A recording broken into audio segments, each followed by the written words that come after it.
Ərəfə gününün də öz əməlləri olduğu kimi Ərəfə günündə də qüsul olur, verirlər və hazırlaşırlar, gedib duanı oxuyurlar. Məxsusən də cəmi şəkildə çalışırlar ki, bunu oxusunlar.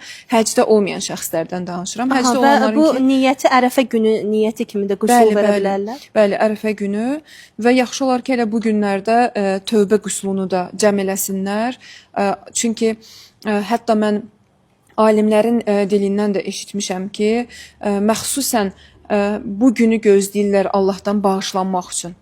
Bu günü gözləyirlər ki, bu gün Ərəfə duası ilə Allahın qapısına getsinlər ki, Allah onların il ərzində olan günahlarını əfv etsin inşallah. Və nə gözəl bir gündür və bu 10 günlük Zilhəccənin əvvəli ümumiyyətlə çox fəzilətli günlərdir. Bəli, fəzilətlidir. xüsusi Bu fürsəti namazları var. əldən verməyin.